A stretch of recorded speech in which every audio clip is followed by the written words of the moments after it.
Hello, good evening or afternoon, maybe morning, depending on where you are. Welcome to the first in our online career event series. So I'm from WSET School London, which is the WSET's flagship APP, and we are delighted to be bringing to you a wonderful panel of people to talk to you on this first career event, covering really as much of the UK drinks trade as we can in an hour and a half. So it's quite a challenge for them, but really should give you a lot of insight into the different roles, the different opportunities that are out there. So we used to do these events in person and get sort of 30 people in a room. So it's wonderful to be able to do them online now and see a good couple of hundred of you here from all over the world. Just a bit of housekeeping before we get started. So you will notice that there is a chat and a Q&A box. Please say hi in the chat if you would like to. We would love to hear from you. If you have questions, please pop those in the Q&A box. And this is what we'll be looking at the end of the session. Once everyone's had their chance to speak, we'll go through the questions that are there. This was being recorded, so if you do have to step out or you can't stay till the end, don't worry, the recording will be available on our website and on our YouTube channel from tomorrow. So that's it from me. Over to you, Mags. Hello, good evening, everyone. And thank you for joining us. Thank you for making the time. Good evening or good morning, as Julia said, good afternoon, wherever you might be in the world. A wonderful opportunity to be able to share our experiences. I'm joined by some fantastic panelists.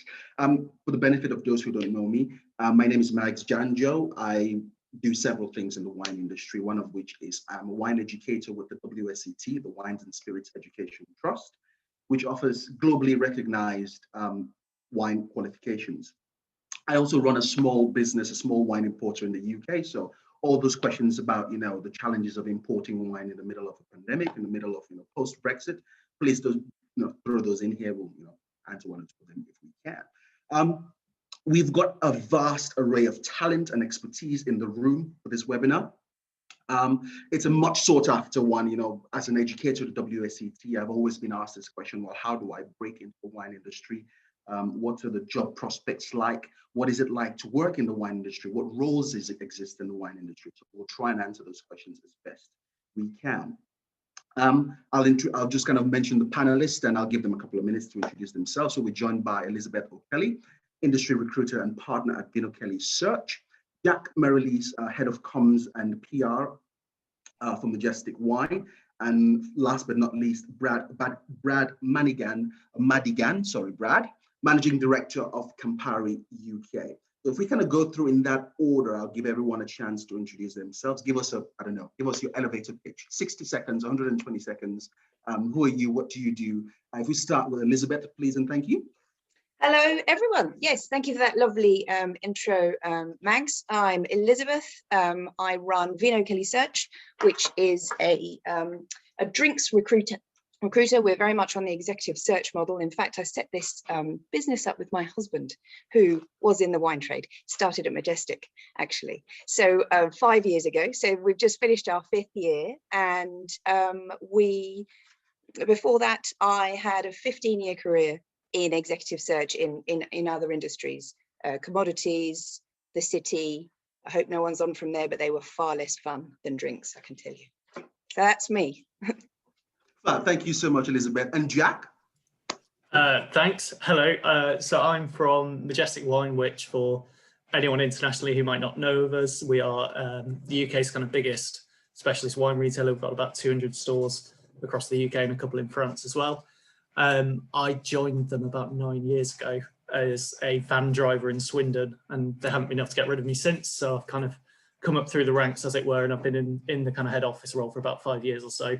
And I suppose here, because Majestic, as has already been alluded to, and I know Mags, you were with us for a little while as well, we're kind of one of the industry trainers, and we see it as kind of one of our roles to bring people in and hopefully set them on careers in other areas of the wine industry. So hopefully I can kind of give some pointers around that as well. Fab, thank you, Jack. I think that's an amazing point. Jack started working, as a van driver of all things, and my route into the industry was, I worked on the shop floor for waitress for a very long time before moving into Majestic. So it's amazing to see, those hard works, those hard long hours, finally yielding some sort of fruit. And Brad, sir. Good afternoon or good evening, everyone. Thank you for having me, and fantastic to see such a number of people join. So my name's Brad, Managing Director of Campari UK. For those that don't know much about Campari, Aperol and Campari itself would be probably some of the brands that you would know. I've been with Campari 11 years now, in spirits for 16 years in total. And Mags, what you're saying, probably from a journey, I started selling ice cream. So to end up now representing Aperol, it just kind of shows you that, the different backgrounds we do come from and how we do end in the industry. Fantastic. Thank you so much, Brad. Since you were the last to speak, I'm just going to latch on to you again. I think we're just going to kind of dive straight into the deep end. There's no point in kind of dilly-dallying. So could you give us an idea, an overview of how you got to your position? What does a day in the life of Brad look like? Yeah, it's as I said, I started, I've got a degree in sports science of all things, Mag, which is totally unrelated to what I've got now, and different vision from when you thought where you'd end up. A couple of sliding door moments along the way, and kind of making that decision around whether to go and start my own personal training business or get some experience. Job came up with Unilever, started, was successful in that, was an ice cream sales rep for a couple of years, and then progressed. And then I had a boss that went over to work in liquor at Diageo in Australia, and ended up following him over, and yeah, another 16 years in spirits. I've had a couple of relocations in that time, so Sydney, Melbourne, Perth, and now London, which has created opportunities. So, and you kind of look back on some of those and go, if you said no, where would you be? And lucky that it's all connected. So I'm a big one for, really taking the opportunities when they're in front of you. So yeah, it's been an interesting journey, and you do reflect sometimes and go, I wonder where I'd be if I said no to that, or I didn't go to Perth, or I said no to coming to London. Thank you so much, Brad. I think that's again another keyword I'd like to highlight. I mean, with the wine industry, you never know where where that opportunity is going to lead, because wine is a global industry. We cover every corner of this planet, and I would say to those who are listening, those who are tuned in, something might come up. It may not actually be ideal for what you want to do right at that minute, but you don't know where that door might lead to, because there's so many different things we can do in this wonderful industry. Jack, if I might kind of swing back your way, I know a little bit about yourself, the work we've done together, kind of looking at your bio and looking at your kind of history, seems rather an odd route into the industry, or it seemed an odd route into the industry. Have there been any kind of key decisions, any turning points, any highlights that have shaped your success? Yeah. Yes. It's quite an interesting. Sorry, Mike, I'm getting a bit of feedback on you there. Is that all right? I think probably the opposite to Brad. Actually, quite a lot of my career has been defined on saying no to other opportunities, because I actually, I've also got an entirely relevant degree to the wine industry. I'm a medieval archaeologist is my training, and I kind of jumped at a job with Majestic in 2011-12, I think it was. Because at the time I was fresh out of university and just desperate to get a job anywhere, and I think I applied to building societies, technology firms. I got offered a job as a paralegal, and Majestic said, "Do you want to come and sell wine in our shop in Swindon?" Well, actually, yeah, that sounds like something I can go and do. And the aim was actually just to go and do it for a year, and then go back into archaeology and do a master's and go off and dig holes for a living.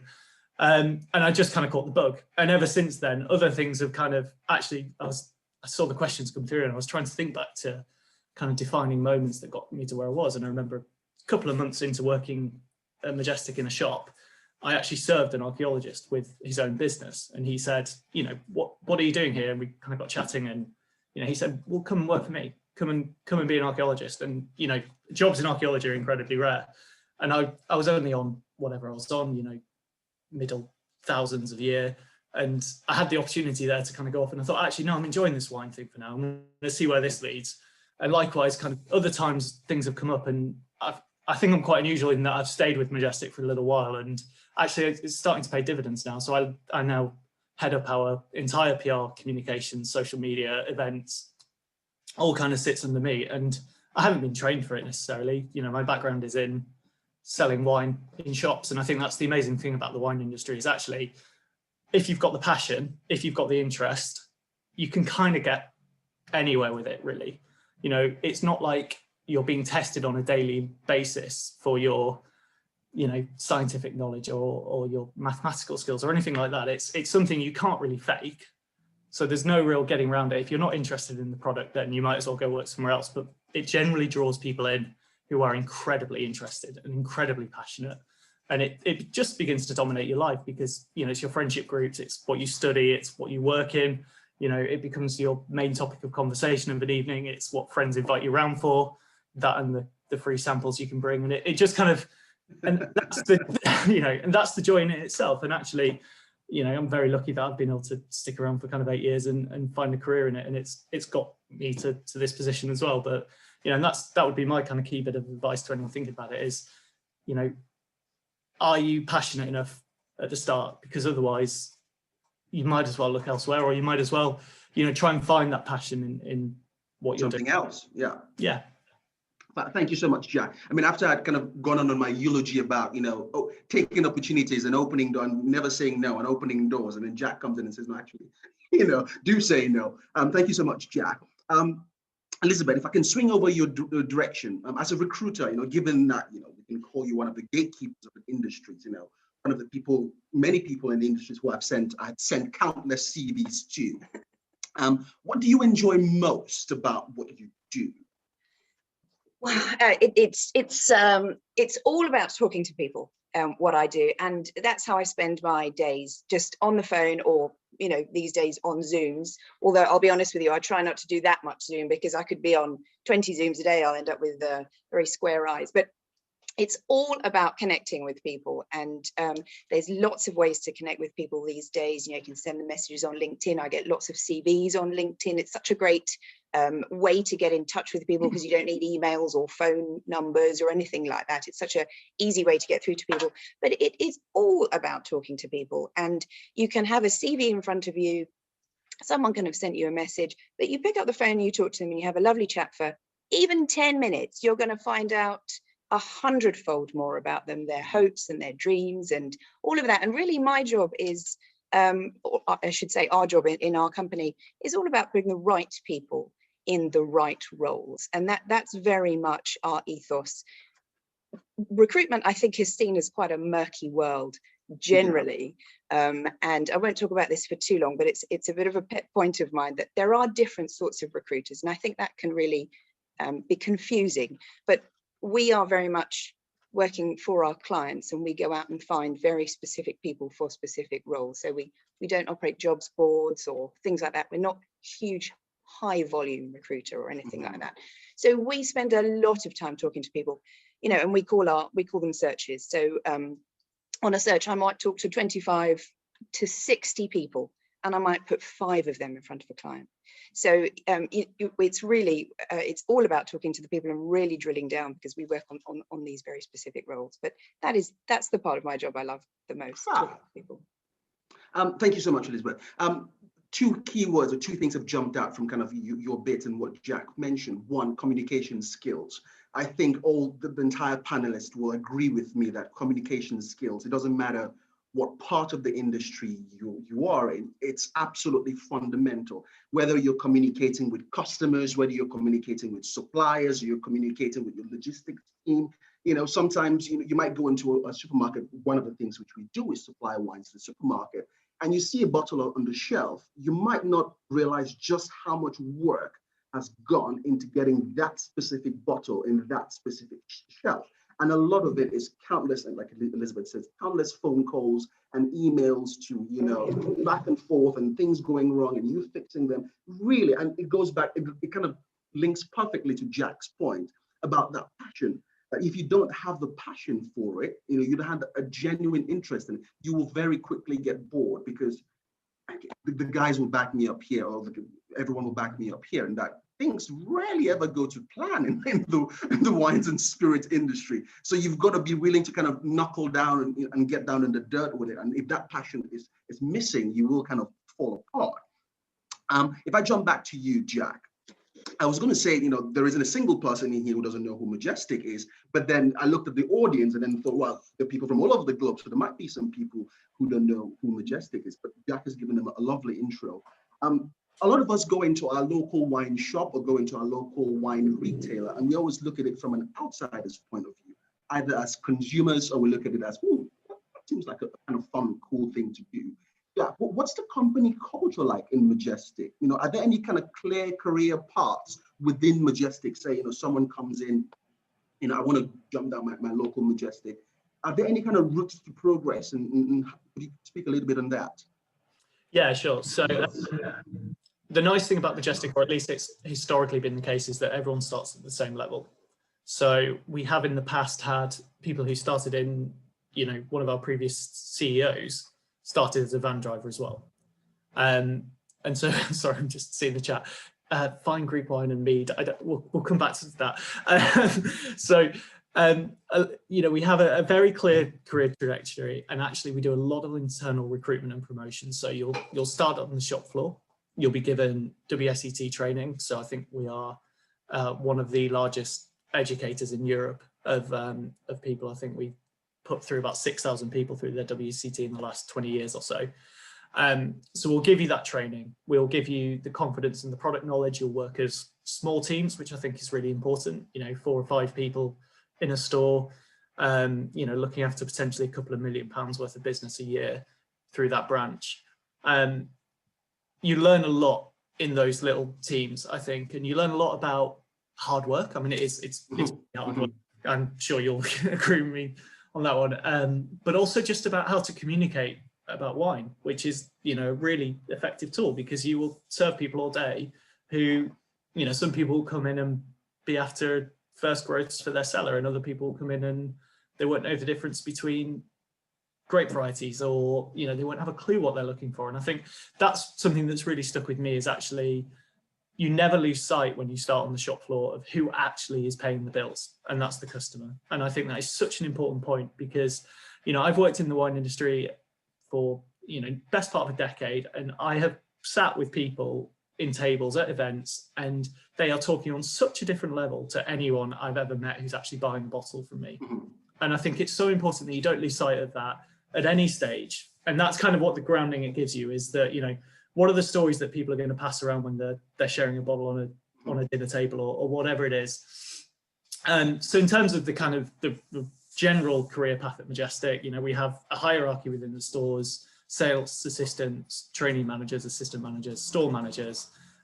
You can then either kind of choose to stay in the retail environment, and actually we've kind of developed something called store partners, which these are people who run their own stores, have a greater degree of autonomy. They get a much larger bonus pot. They get a say in what ranges they want to stock in their branches.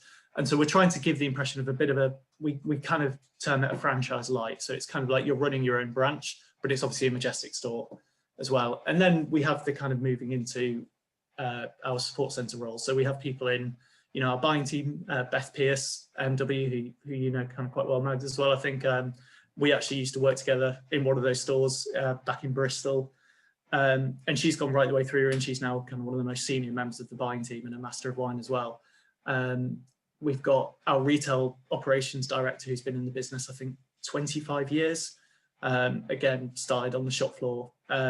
So there's that. And then what we're trying to do as well is complement that with some external hires, because actually what we found over the last couple of decades is if you're just hiring everyone from the shop floor, you end up with people in finance and property who know a lot about selling wine and not a lot about... Nothing about finance and property. Exactly. So I think there is a balance, so which is good, because I mean, that means that you can adapt later in life and move into kind of careers with us, or kind of wine retail generally. And what you tend to find is the people who come from other areas, our CEO, who you've met a couple of times, his background's in DIY. And he doesn't know anything about wine, and he will tell everyone, I run the biggest wine company in the UK and I know absolutely nothing about wine. And he's proud of that, because he thinks that's quite good for the industry, for someone to kind of come in and shake it up a bit and do something a bit different.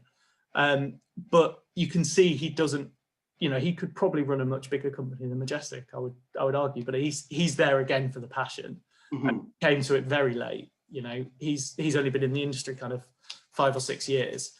And I think it can get you at any time. And I think that's what's quite interesting as well.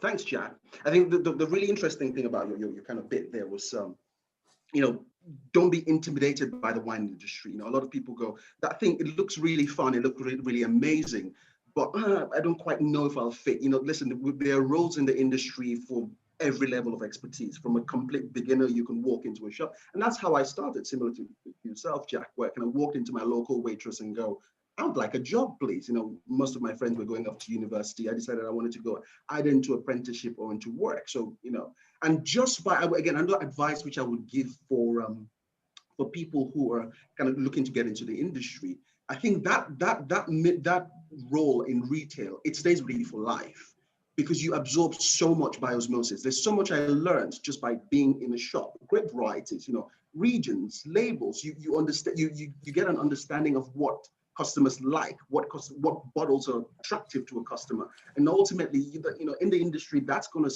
you know, stand you in good stead. If I may move on to Brad, who I'm aware that you kind of work, well, not kind of, you work in the spirit sector, and every time I look at the spirit sector, you know, there's always this kind of joie de vivre about it. It's exciting, it's lively. You know, I look at some of your adverts, I've seen some of the Campari adverts, and they're so colorful and so attractive, you know, some of the spirits adverts. Give us a little bit of a flavor of what it's like to kind of, you know, get into, you know, what it's like to be part of that sector.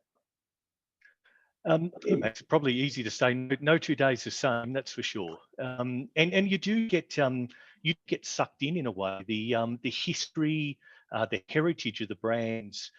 You know, we deal with brands that have got a history of 100 years. But you know, conversely, we deal with brands that, you know, were created a couple of years ago.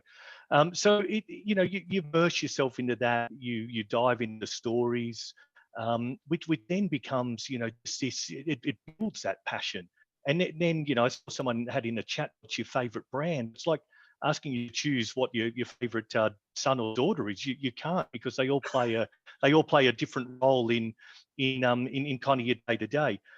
So yeah, that excitement, and you know, you're talking about that bottle of wine on the shelf, Mags, around, you know, seeing something in the team was an idea, and then walking into a Tesco or a Majestic or, you know, an on-trade outlet and seeing that to life and consumers enjoying it, that's just where you step back and go, wow, I played a part in that. And that's some of the exciting things that, you know, we get to do. It's not all spritz and giggles, believe me. You know, there are tough days. There are days you go, why am I here? You know, that is really offset, you know, by the good days. Of, you know, that experience. So yeah, look, for me, it's that, you know, the heritage of our brands, the people, because they do become like family. You know, when you work with people for a long time, and you know, Elizabeth was talking about the importance of communication, that then leads into the importance of building relationships, whether it's internal or external, and you have to be able to learn to relate at all levels, and not just hierarchical levels, but all levels, as in customer, consumer, you know, someone that's delivering, whatever, suppliers, etc. And that is super, super important. I would say for me, the industry is still very much a relationship type of industry. Capability is super important. And I remember when I was younger, and you've got all this aspiration, and you want to, you know, break through the ceiling. I want to be promoted tomorrow. One of my bosses said to me, take this as a context of what you're trying to do. You work with you, because I was young. I was, you know, you thought you'd trample through, have all these tough conversations with people. No one's going to mess with Brad. And then you step back and reflect on that and go, hey, would I work with me? Would I want to be treated like that? So it's, you know, it's always, and I'm glad I got that early on in my career, because it was the most important pieces of advice that I've had. Fantastic. That's amazing. Thank you so much, Brad. And again, it comes back down to that point of communication. I couldn't stress that enough. You know, some of the, you know, one of our mantras, which we operate with, is, you know, anyone we work with, you know, would I want to go for lunch with that person? Would I want to go for dinner with that person? Because a lot of it, as Brad mentioned, a lot of what we do is relationships, is managing relationships. And you'd be amazed what kind of good graces a good relationship will buy you. You might do something, as Brad mentioned. There are days which nothing goes right, and what you have to fall back on is your relationship, is being able to call in a favor, is ringing up a pal at the delivery depot and going, listen, I've really messed up here, and I need you to pull strings for me. And what kind of gets you through that? It's the relationships. And it's same thing in Majestic. My stint at Majestic, there'll be times when I was running multi-destination Jack at King's Cross, and I'll be literally pulling my hair out because I have customers ringing me at 4:15, and we close at 5, saying I need my delivery in the next half an hour. Well, what do? You go downstairs and you speak to the delivery driver and you say, listen, dude, I need a solid here, and then you buy him a beer tomorrow. So it's really about that relationship. It's so fundamental to what we do, as well as everything else. Elizabeth, sorry, I'm going to come over to you. So we've kind of had a little bit of a flavor for spirits industry and wine industry. So kind of practical tips. So say you're recruiting for, let's start with Jack's side of the industry. You're recruiting for a sales role for Majestic, for example, let's say. Yeah. How they do it. What are some of the tips for prospective audience members? What advice would you give them? How should they structure their CVs? Really kind of brief. Yeah, absolutely. Minutes. Yeah. Absolutely. So that's a good point. Actually, it fits very well with what I do. So we focus very much on sales and marketing roles, and we do anything sort of related to that. So for example, commercial finance as well. We don't really tend to do any other finance functions, but it's a very sales-led function. So if you're going for a sales role, and this is a really good point, bullet points are really the easiest way to do your CV. Everyone hates writing CVs. If I had to write a CV now, I don't think I could do it either. Because when you come to write them about yourself, it's awful. You sort of sit there with a blank sheet of paper and think, what have I actually done? What have I achieved? Yeah, exactly. And we all have these aspirations, don't we? Every time I move jobs or get promoted, I'm going to update my CV. You don't, and it's on your mum's computer, her old computer, which is in the landfill or whatever it might be.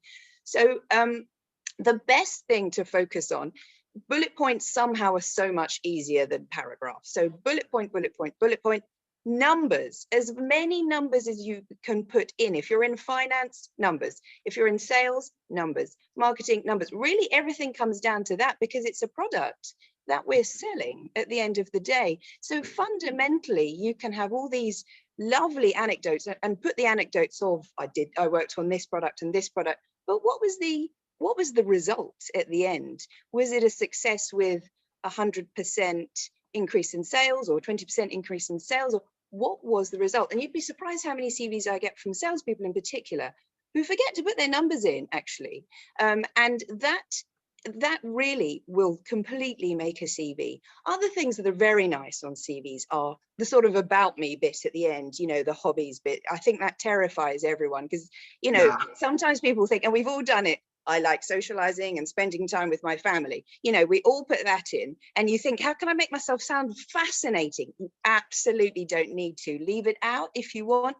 One thing I've found that's really nice is sometimes people put in one interesting fact about themselves, and it could be from 20 years ago. I mean, I've had facts like, not me, obviously not me, I'm not that interesting, but someone was a lead singer in a university band and they supported some fairly well-known band. Yeah, that's really fun, and that breaks the ice in interviews, and often will break the ice when I'm putting CVs in front of a client, because it's something to just hook onto. And I think it's all about the hooks, isn't it?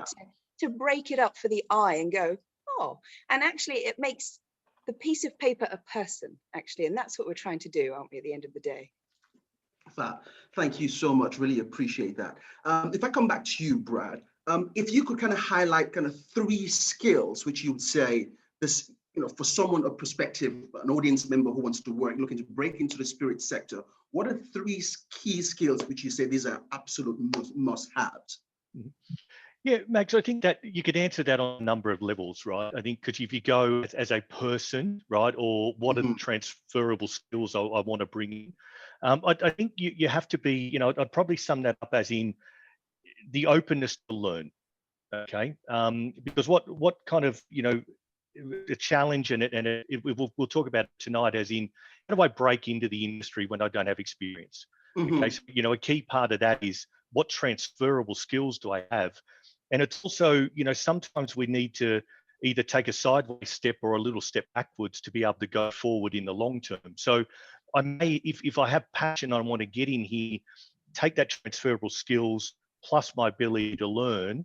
How do they come together, and at what level am I targeting to come in? Is it right in terms of the expectations? Because it's kind of, you know, I get that a lot. I can't break into the industry. I don't have experience, which is okay, right? It's, you know, often I can teach you, or the team can teach you spirits. We can teach you the industry. That's okay. But that ability to learn your own temperament, your relationships, your communication, it can be more important than industry experience. But certainly that leveling of, where do I want to come in? Am I aiming too high because I was doing X in another career? Because conversely, I think if you're in that career and you've got someone knocking on your door saying, hey, I want your job, but I've got no experience, what would your answer be? So Right. that's, you know, kind of that reflection sometimes is important. Thank you so much. That's such a solid point. Yeah, especially when it comes to what I really picked out of that was, you know, the product knowledge. We can teach you the product knowledge. We can, you know, which you mentioned, you can learn about wine, you can learn about spirits. But, you know, again, going back to the point which Jack mentioned earlier is, you know, what's your attitude to hard work like? Because I tell you what, if you're in a shop floor, if you're in a bar, for example, serving, you know, Campari brands in the middle of rush hour, in the middle of, you know, whatever it might be, it's going to be hard work. You're going to break a sweat. So, you know, that aspect, you know, you got the wine industry and every part of the industry, everything from production all the way up to sales. It's all hard work. It's all hard graft, but it's totally rewarding. And I'll just kind of latch on again to a point which you made earlier, Brad. You know, a lot of what we do in the wine industry, it's about creation. It might be a grape grower sitting in the middle of, you know, someone mentioned Greece, for example, thinking, I'm going to take this Greek grape variety and I'm going to stick it in this bottle and I'm going to look for this label. It's all about creativity. So there's a lot of, you know, you've got to have that kind of those creative juices flowing through you. And the ultimate is kind of walking into a supermarket, into a Majestic, into a whatever shop it might be, and seeing your product on the shelf. I couldn't explain it to you. It's such a wholesome feeling. You know, we've worked in so many projects where it's been everything from selecting the juice to selecting the bottle, the packaging, the dry goods, the shipping, the logistics, all of that. And then the whole cycle takes about 9 months. Then you walk into your local shop, you pick the bottle up and go, wow, that's, you know, it's a really kind of wholesome and rewarding moment. Right. We had a question come in earlier, which I've woven in here, and I kind of throw that to the group, to Jack, Brad, and Elizabeth. There's this kind of perception that the wine industry or the spirits industry is a young person's game. Are there any roles for kind of a more kind of senior citizen, or someone who's kind of in the second career or in the third iteration of their working career? You know, what kind of advice would you offer them? If we go Jack, Brad, and Elizabeth in that order, please, and thank you. Sure. I mean, I think I touched on it a bit earlier with kind of some of the experience we've had in Majestic, that you do see a lot of people coming into wine at a kind of later stage of life because it is one of those passion areas that people are drawn to. And my advice, I suppose, to be brutally honest for a start, would be don't expect pay rises. You know, wine is I've been wanting to say this from the start, but wine is a very low margin product compared to some other areas. And, you know, nobody in wine is really in it to make a fortune. I think it's very much a passion. So I think there's setting an expectation there. Having said that, you know, there's plenty of other perks and all the other things that come with it.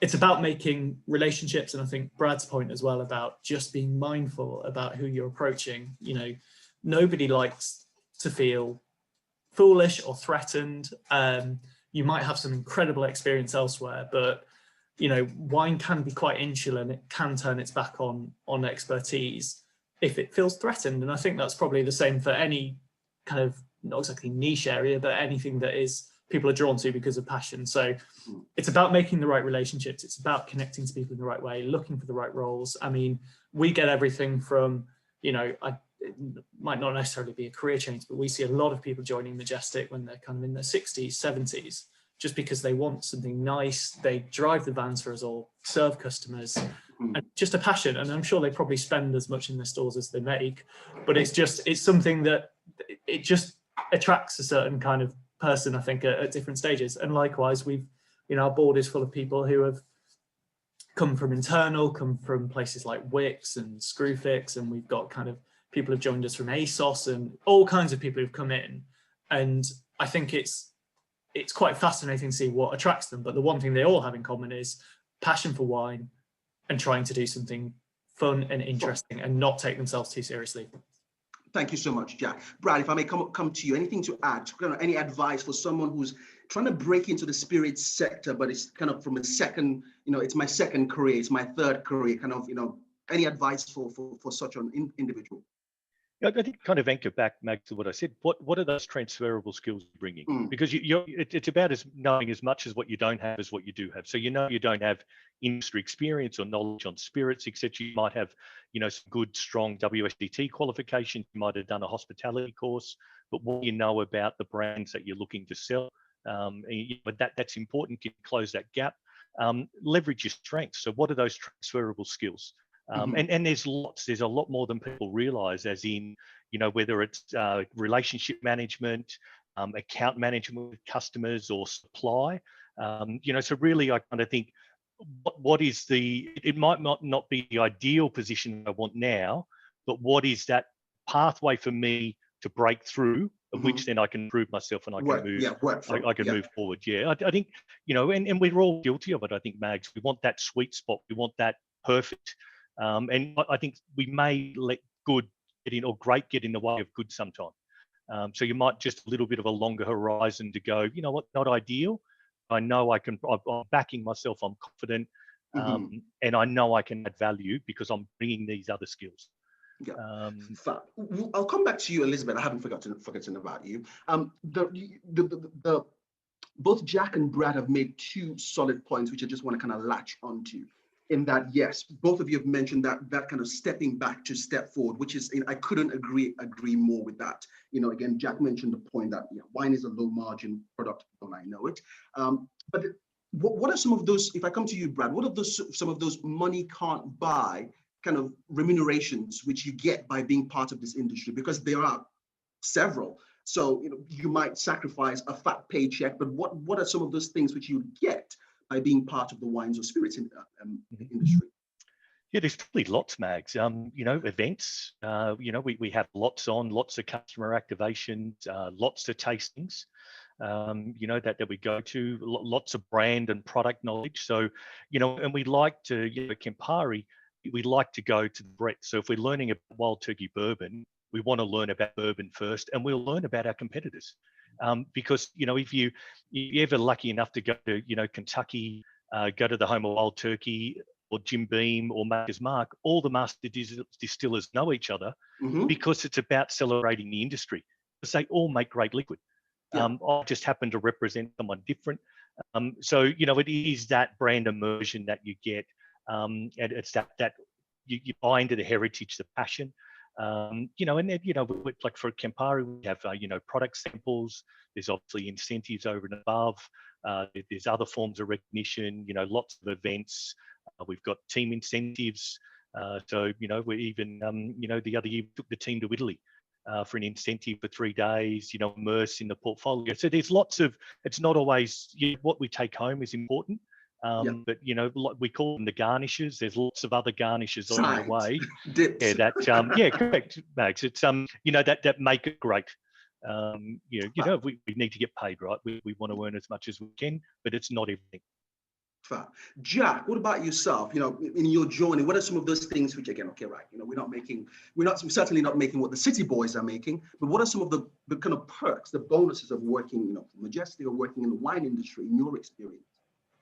I think connections and relationships with other people as well. I think I kind of touched upon it a bit in the intro that, you find that most of your friendship groups and most of your socializing and your interests start to revolve around wine in quite a nice kind of holistic way. The traveling is great when we're allowed to do it. The opportunities to progress as well. I mean, I've, through my time at Majestic, I've done WSET level 3, level 4, and I'm now kind of on the MW program as well. So there's not many industries that actually kind of, well, I'm sure there are plenty of industries, but it's, it opens up a whole new world for you in that sense. And quite literally as well, I've been to been to Lebanon and all kinds of interesting places that I probably would never have had the chance to otherwise.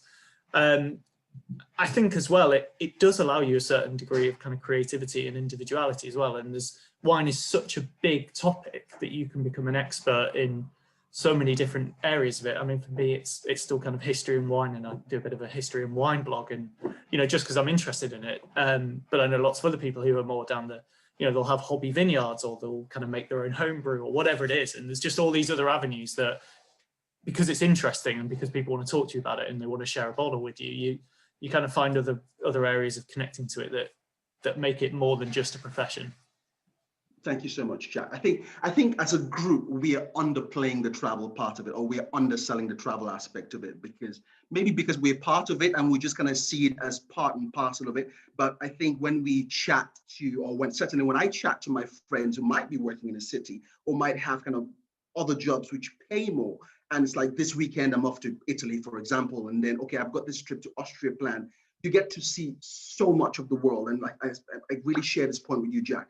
I get to eat and drink with people who I think, if I was not in the wine industry, there's no way on God's green earth I would have this experience. You get to travel around the world. You get to see so many different things. You know, everything from, you get to be one with nature, because everything which is kind of wines or spirits, it all starts from Mother Nature. So you get to see that kind of passion which a human being has with nature, and then brings that into kind of sales, marketing, branding, promotion, all the way down to sales. So you do get to be a part of a real kind of holistic industry. Elizabeth, if I may kind of swing back to you, back on the point which I made, which we kind of touched on, yep, about, you know, someone who is a kind of a mature adult who is in their 50s, in their 60s, whatever it might be, and they're looking to break into the industry. How would you advise them? How could they tinker their CV, or how could they tinker their presentation in an interview to give them that kind of leg up over, you know, a young, fit chap or chapettes? Yeah, I mean, I'll probably come at this question slightly differently to Jack and Brad. I would say, and I don't mean to cast a negative tone on this, but I would say that from my point of view, with the sort of roles I recruit for, breaking into the industry in your 50s and 60s is hard. And I think I just need to say that I recruit for very, very specific roles. So someone might say to me, Elizabeth, get me an e-commerce NAM in spirits. I need them to be covering Ocado, Amazon, you know, the other retailers. Now, these are very, very specific things I'm looking for. So and often my clients really do want someone who is fairly steeped in drinks. And, you know, even within that, they want a wine person, they want a spirits person, they can be quite different. If someone is really intent on doing it, and you often find people who want to break in their 50s and 60s, they've had very successful careers elsewhere. They may have made plenty of money or paid off the mortgage at least, and they're thinking, oh, I can have a bit of fun now. I don't need to be climbing that corporate ladder. I want to leave the city, whatever. Absolutely fine. I think a great way to get in is through Majestic, through that way, because it's an awful lot of fun. You can enjoy that passion, learn about the product. I thought Brad's point there was very good, because it might not be that role that matches where you think, I can add loads of value, but it might be the next one that someone like me goes, actually, you know what? They learned all about their wine and drinks at Majestic. They did all of that. They really understand what customers want to buy.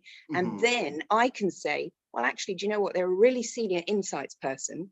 I can now go to my clients and say, you wanted a wine insights person with tons of experience. I can bring those two things together. Yeah. So I think Brad's point was very, very interesting there. It was looking a little way down the road, which perhaps if you're 55, you're probably thinking, I don't want to look down the road, I want to do it now. But you've got plenty of time. But it's just sometimes that first step needs to be about the product more than anything else. And then you can move on to those juicy things. Fab, that's really, really interesting, because what I get from that is sometimes there's no way around that hard graft. There's no way around that kind of getting your foot in the industry. Yeah, you like I said, you've got to do your time. And we used to have this joke, you know, and during my time in Majestic, like, you have to do your time. You know, you have to go in and you have to learn the product and you have to be customer facing, because that does two things. One, it gives you the experience and the skills that you will need down the line, and two, it actually answers the question, do I want to be part of this industry or not? Sure. You might do those 6 months and go, actually, it looked fun from the outside, I gave it a go, not really for me. Exactly. yeah, and then you get, you know, headhunted in your original industry. Perhaps sometimes all you needed was a break from your original industry. You know, a sabbatical, do something fun. There's nothing wrong with that.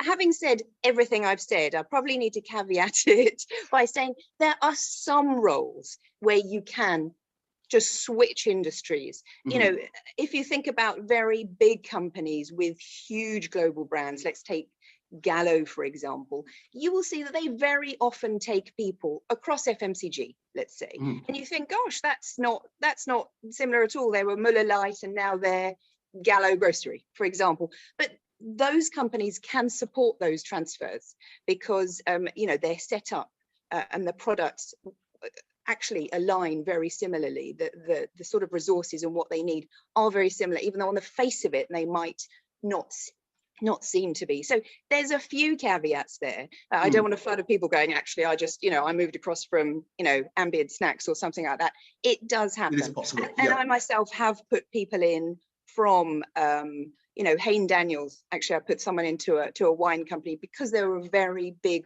wine company with huge global brands who actually, interestingly, don't really recruit from wine because that's not where they see their transferable skills. So it does happen. It's just a little more rare. That's all. Yeah. Kind of to buttress that point as well, there might be some people who are kind of tuned in or listening or watching. There are some things which I would say you don't really need any wine knowledge to do.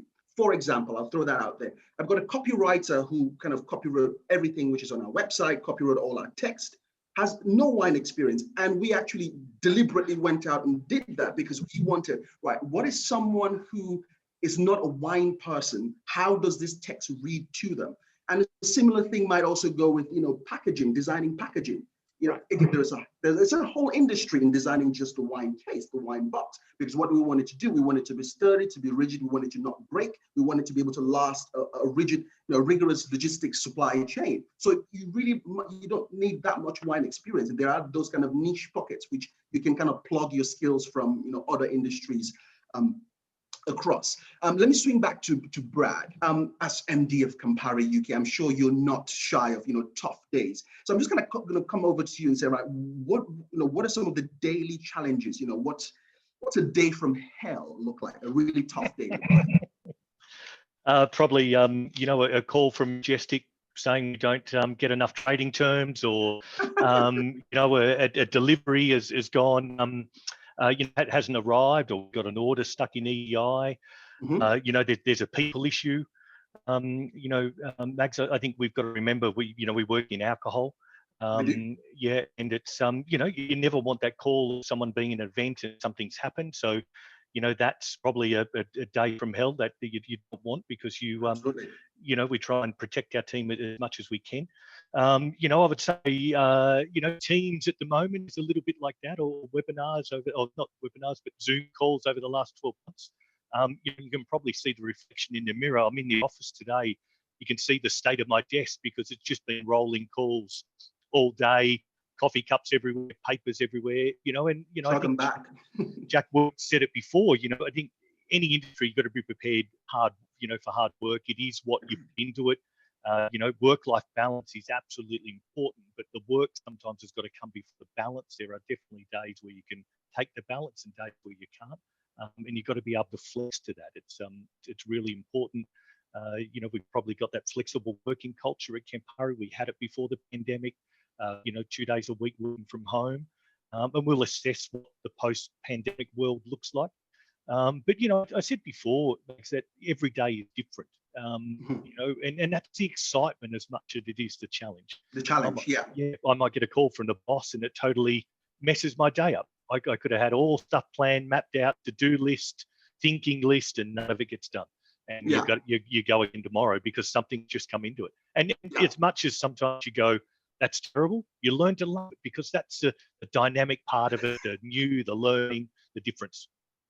Yeah, I mean, I couldn't agree more. You know, there is a lot of it is problem solving. It really is. You're putting out, some days might just be, I'm putting out fires all day. That's literally what, you know, like you kind of summed it up perfectly. You've come in with here is 12 things I'm going to achieve this morning. I'm going to make this phone call. I'm going to do this, place this purchase order. And then you get you know, for example, I had a call saying I had 10 pallets of wine sitting in the middle of a shipping dock.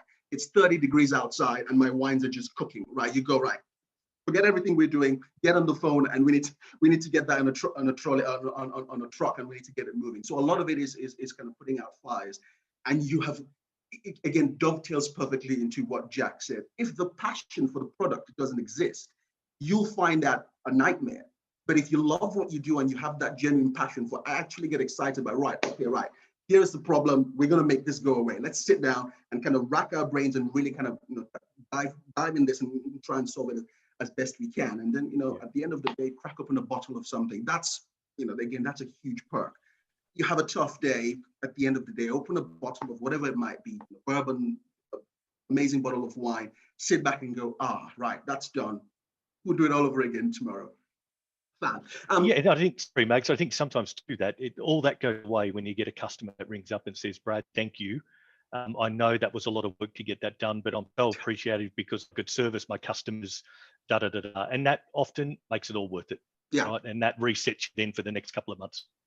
Perfect. Agree. Couldn't agree more. Jack, let's swing back your way. I mean, listen, the drink industry has been badly bruised, much like most parts of every other industry, by the pandemic and by lockdown. What are some of the things which you're kind of looking forward to the year ahead? We've got, the lockdown rules are easing, trade borders, some borders are beginning to relax. What are some of the things which you're really looking forward to getting stuck in the next kind of 12 to 18 months, Jack? That's a nice question, Max. Thank you.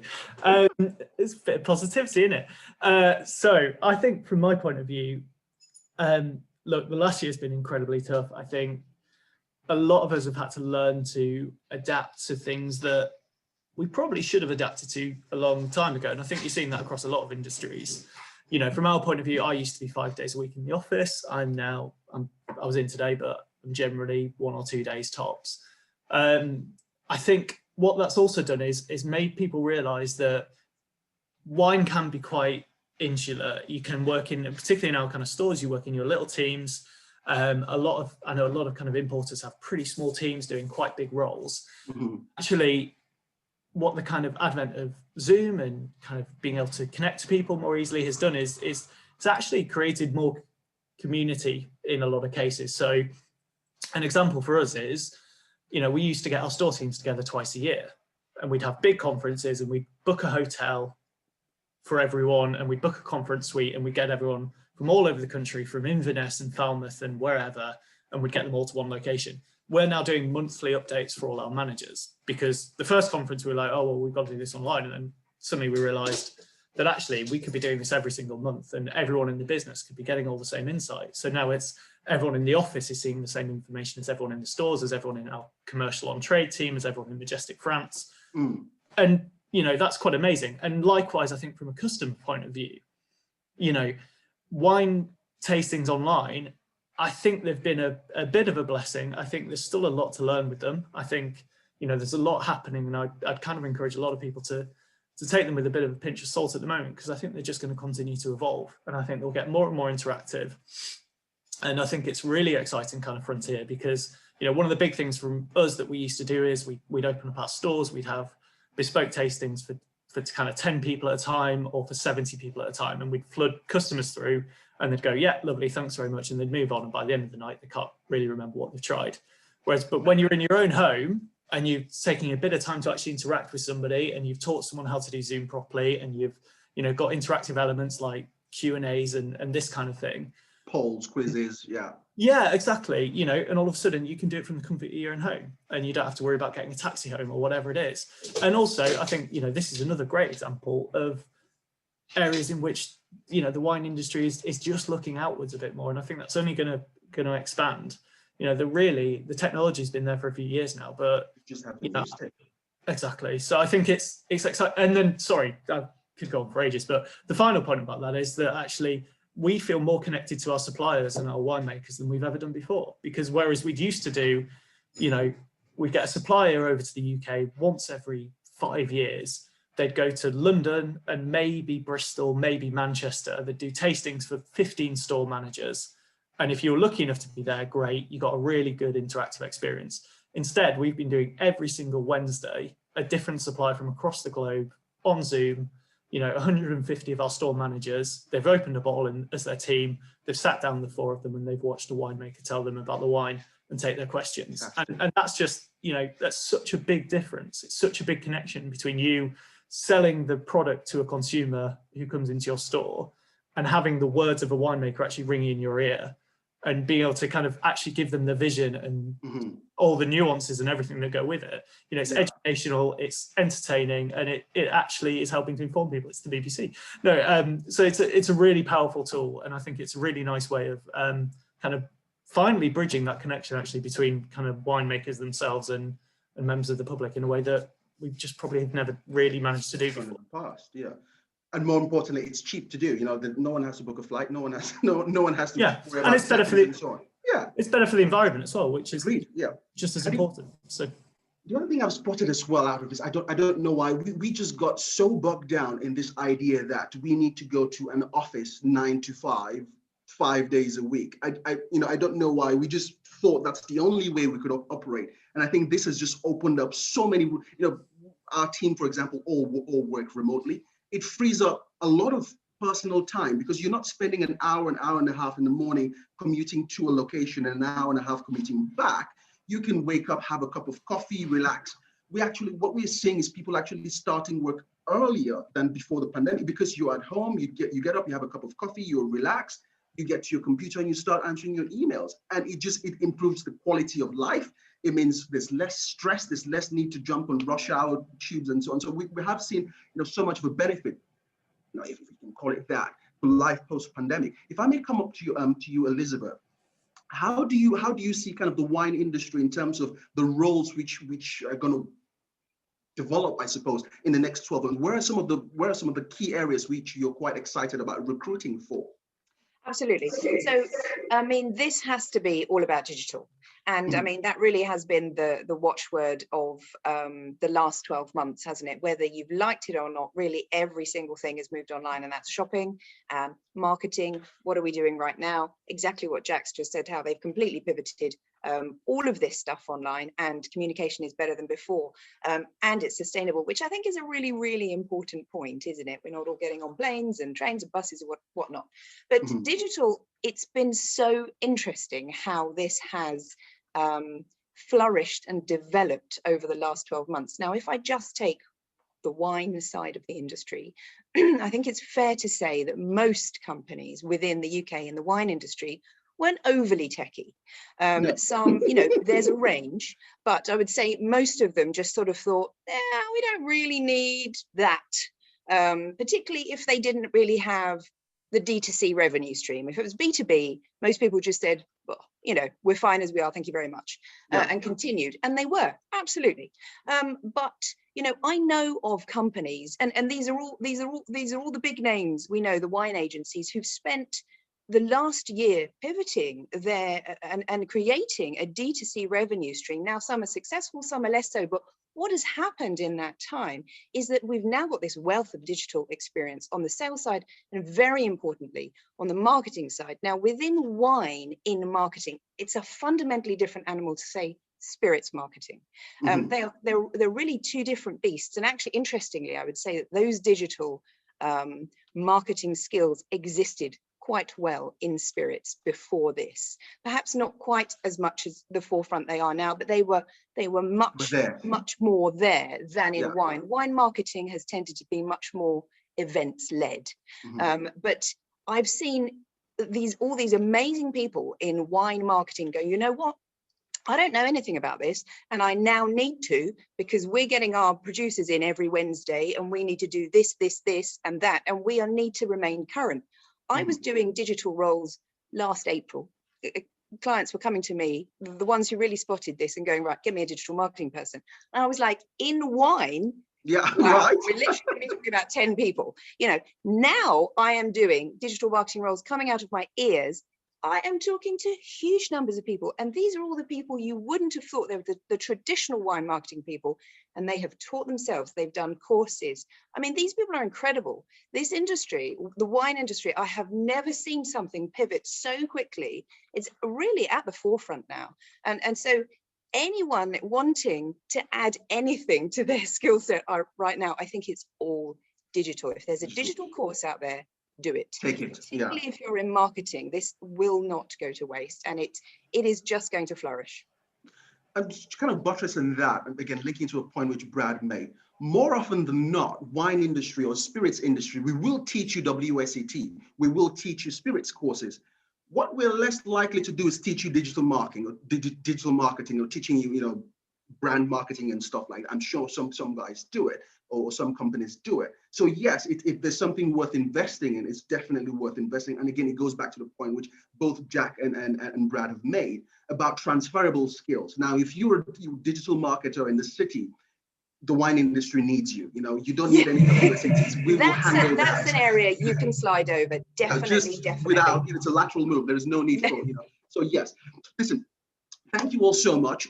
We've got a lot of questions, as you can imagine. We've got over 37, 38 different questions, and we've got about half an hour. So we're not going to answer, it's not possible. This chat will carry on for the next hour or so. And what I'm going to do is I'm going to kind of fire through them and point them your direction. Please, if your question does not get answered, do not feel offended. It's the nature of the beast. We've got such a limited amount of time. So we've got one from, let me just pick one at random, from Reza. Reza says, how useful are WSET qualifications in terms of the industry? I believe we've answered that. It's useful, but it's not the kind of be all and end all. We've got another one that says, how important is a second language? I think that's quite a pertinent one. Jack, sorry, random. How important would you say a second language is, thinking about wine in a global kind of spectrum? Did you see my GCSE results? Is that why you did something? I honestly, I probably quite important in certain roles. I have abysmal French, and that is it, which I'm quite ashamed of, to be honest.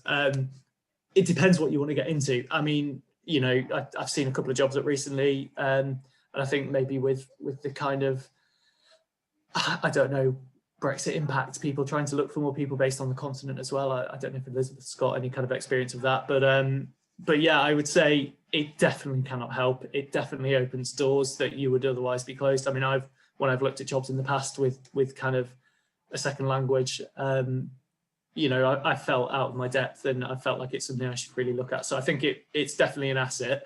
It's not it just depends where you want to go into. Buyers, most of our buyers, I think off the top of my head, do not have second languages. But whether that's whether that stops them being able to go to certain places or deal with certain producers, I would doubt it in this day and age. But it's certainly not going to help. Not harm. Sorry. The point I'll make is, again, we come back to this point of technology. We have the technology. We can speak to people who we have no idea what they are saying. You send me an email in full-on Italian, I can have it translated in the next kind of couple of seconds. So, it's important to kind of jump into that, Jack. Where I found, because I speak French proficiently, and where I found it kind of helped was actually in the studying part of it. It's looking at a wine label and being able to kind of deduce. That's pretty much the end of my French. We've got another question here from Alina, who says, for all the panelists, if I come to Elizabeth, what does your toughest day look like? Brad answered this, so what is the toughest day for Elizabeth look like? A tough day for me? Yes, please. So I guess my job is actually, it doesn't have lots of moving parts to it, really. It's about getting clients and getting candidates. I kind of just do two things, really, to be honest. And I think a really bad day for me is when I don't get my placements. So, we put in a lot of time and effort to get the right candidates. We'll have a huge amount of conversations, as I alluded to earlier. And, people are really well within their rights to say, I was interested, and now I'm not interested. And that happens all the time. And that's absolutely fine. I'm not one of those recruiters who's going to get cross with you. In fact, I really try and go completely the other way and go, do you know what? That's absolutely fine. And I'm glad you've got your, dream role, because it's about putting in the right role. It's so much easier when people just tell me that they're in lots of other processes and they're about to get an offer. And if then they you don't spend all your time. I've just put them in for a job and I think, yeah, great, they're the one. And then they go, no, I've just got an offer. And I'm thinking, oh, I I wish you'd told me that. That's probably a bad day for me, Yeah. you know. But then that's my job, and I need to get back on it and go out and find another correct person, you know. So at the end of the day, it's a very nice job. I get to speak to lots and lots of really nice people all day long, very, very pertinent to this industry, interesting, passionate, fun people. And I really enjoy all my conversations. I wish I could help all of them. And actually that's something that always sits a little heavily on me, that the amount of times I have to say, no, this is not for you, is a bit tough sometimes, but I try and be fairly kind. Yeah. Brad, I've got one which is really kind of on vogue. It's on topic.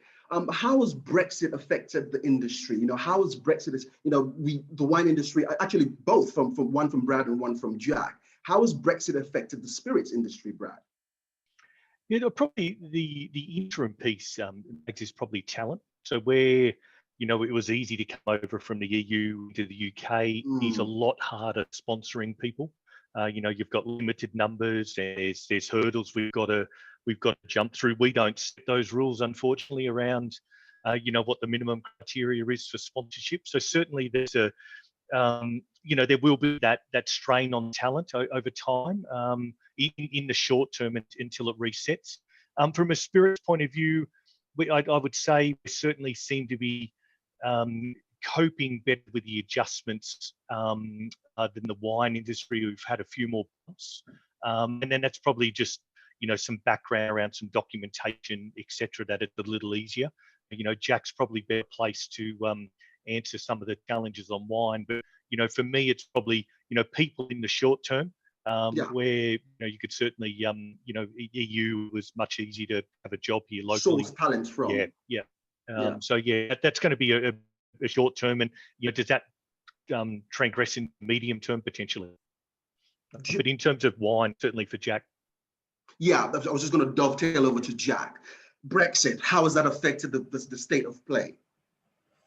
I'm just going to have to be very straight back on this. I think it's very early to say. I think, you know, it's certainly an issue with kind of some key hauliers we're seeing, but it's not necessarily the legislation. It's more just logistics, the logistics, and being on the front foot. And you know, I think the long-term effects we'll probably won't know for some time. Fab. And again, I'll jump on that. So I couldn't agree more. Just to kind of finish up that point, I can kind of throw some numbers in it. In the past, you know, it would be from EU, pick up week 1, deliver week 2. So, you know, would order a wine and it would picked up this week from any part in the EU, and it would be delivered the next week. Now we're kind of looking at pick up week 1, deliver week 3, possibly week 4. So it might not sound like a lot, but it is a lot, is the short answer. You know, it then puts extra challenge on managing stock. It means ordering more stock. But if you order more stock, there is an actual cost for holding that extra stock. So it does have a, you know, there is a, you know, it's more an annoyance rather than things, you know, everything kind of completely falling apart. We had a question come in, Elizabeth. I think this one might be more suitable for you. Kind of, for a woman trying to break into the wine industry, do you think it's harder, it's tougher? What are some of the advices you might give for a young person, an old person, a woman trying to break into the industry? Well, very on trend, you know, with International Women's Day yesterday. I think as an industry, the drinks industry is very, very good for women. I mean, I've worked in recruiting in the city. I've worked in recruiting in commodities trading. They're quite dominated by men, and it's perhaps a little more closed and not quite so easy to break into. But I've found that drinks is welcoming, very welcoming to women. I think particularly on the sales and marketing side, they've always been a part of the drink industry where you've been able to work from home, and there's been a great deal of flexibility. And as a result of it, you see a lot of senior saleswomen in drinks holding fantastic jobs, controllers, head of sales and marketing, because you have that lovely flexibility. So when do they get to that 30s, early 40s, they've got the kids, they've got all of the logistics of that. They don't need to bow out because someone's saying they have to be in the office every day. It's also a really gorgeous product. It's a fun product. It's not a product that necessarily I don't know, left brain, right brain, whatever it might be, super mathsy or whatever. It's just all about the interest, and in terms of the exams and, you know, Master of Wine, it's about the level of effort you want to put in. But it's very, very friendly and as an industry. And, you know, there are particular challenges that face women and with children, slotting those into your life, and that will have an impact on travel, I think, particularly. So if you're in a very travel heavy part, but I think there's plenty of parts you can go into, grocery sales, on trade sales, you know, there's a lot of women in these parts, lots of women in marketing doing fabulous things. You know, some of the incredible brands have come from women in these industries. Agreed. And, you know, Yeah, they've done a super job. Agreed. Fab. Okay, let me take a couple more questions. Just check the time. We have a few more minutes. We have a question which I think might be more pertinent to you, Jack. What advice would you give for someone who's looking to start their own wine shop in the UK? Thoughts? Great question. I think, you know, researching your local area is incredibly important. I think we've got, as I've said, 200 stores across the UK. Every single one of them is different. Every single one of them has a slightly different range because of that. You know, you really need to get to grips with the local demographic, look at maybe what the kind of restaurants are, think about your wine list, think about what people might be kind of drinking it with. I think key relationships with some kind of suppliers from the start. I mean, we've got wines in the Majestic range that have been stocked since the 1980s and have stayed with us right the way through. And those relationships are just absolutely invaluable because, you know, you know, I was actually on a seminar the other day with someone from the wine society, and they were talking about, they always have to, you know, one up us, but they were talking about they had a champagne supplier from 150 years ago, and, you know, just incredible relationships that they've, you know, and they have exclusivity on that, and, you know, it's great for the supplier and it's great for you because, you know, you've got that kind of level of trust. And I think getting yourself up with a number of kind of key suppliers from the off, who can grow with you as well, is really quite important.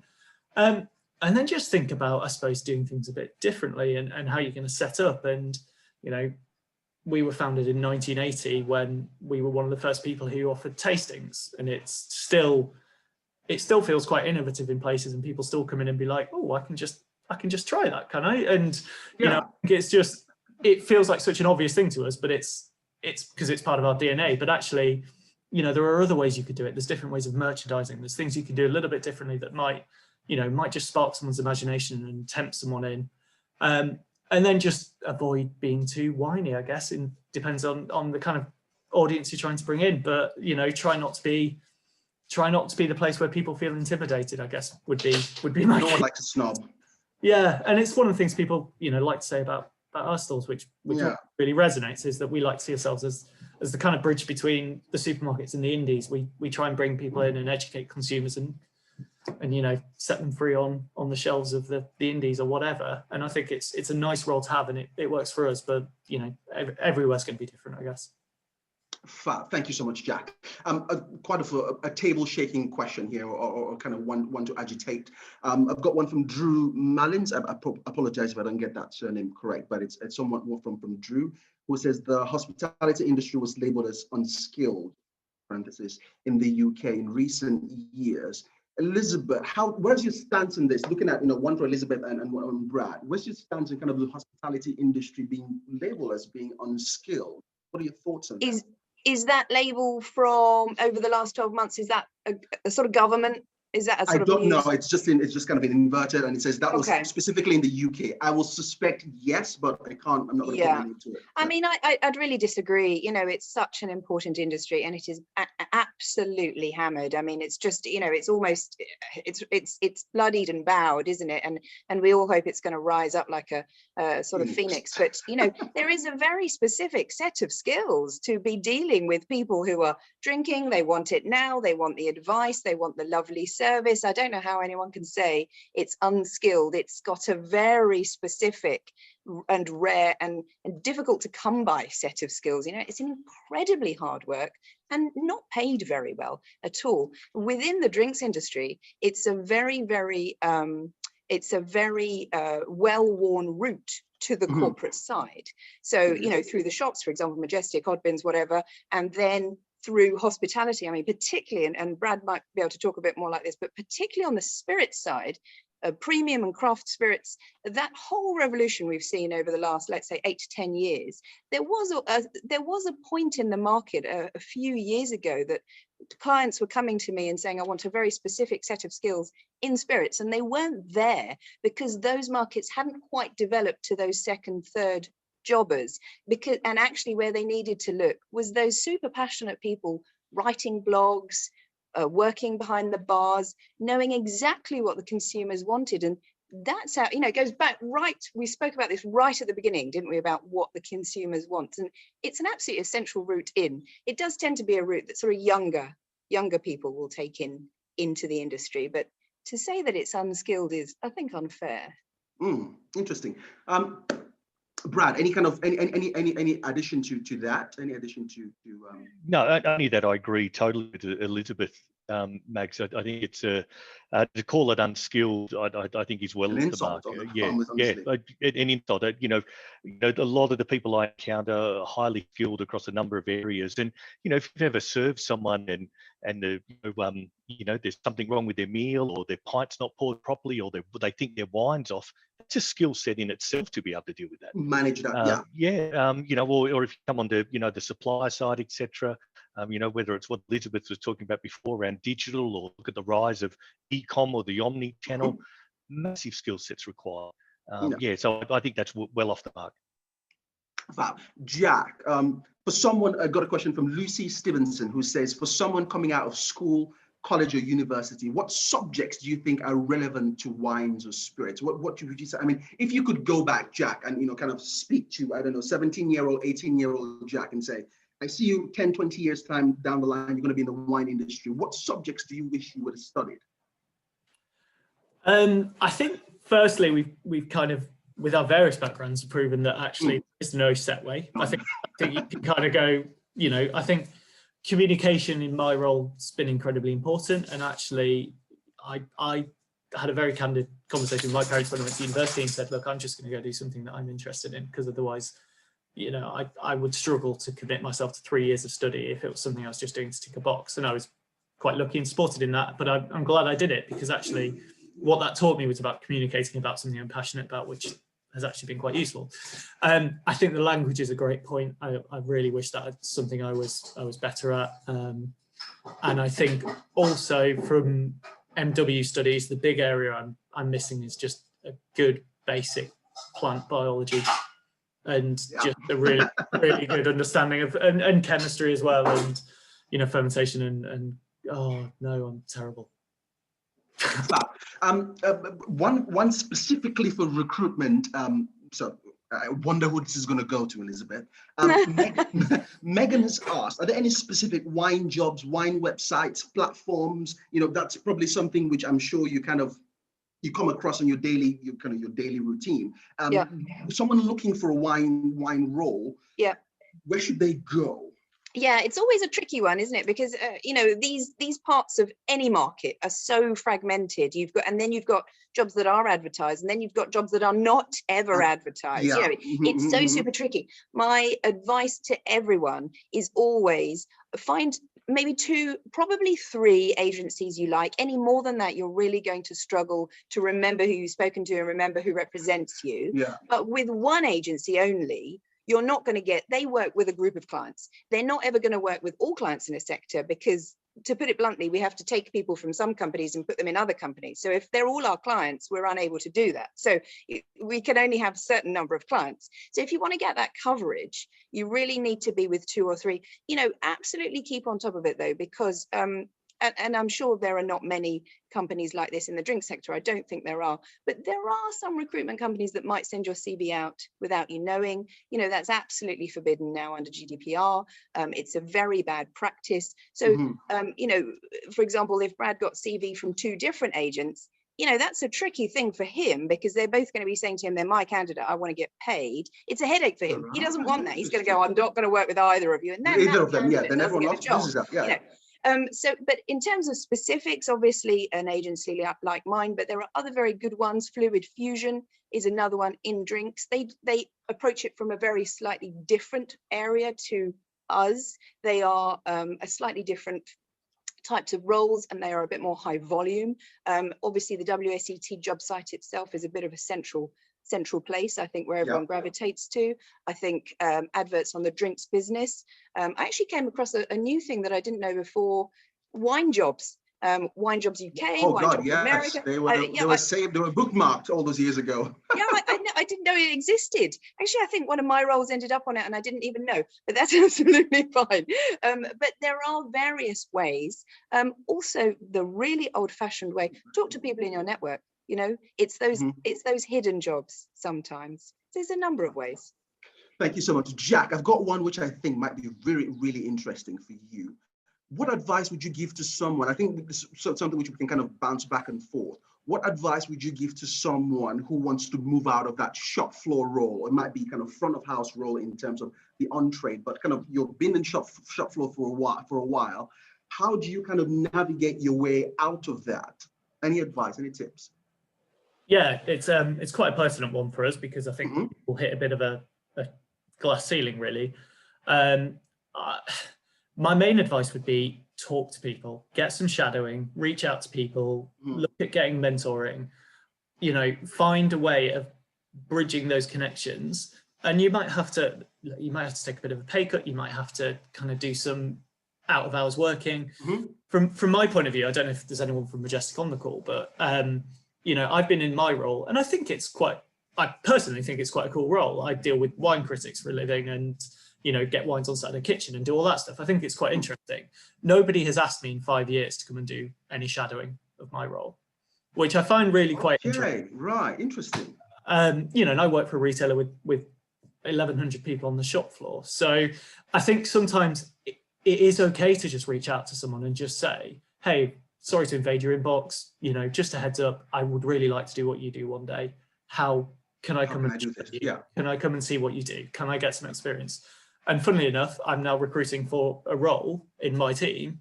And all of a sudden I've got kind of 10 people saying, oh, I really want to, and I'm well, I've never heard from you before. Yeah, you should have, you claim to have such interest in this role, but nothing, you've not reached out. I'll jump off the back of that. And you made such a pertinent point about kind of taking a step back to take a step forward.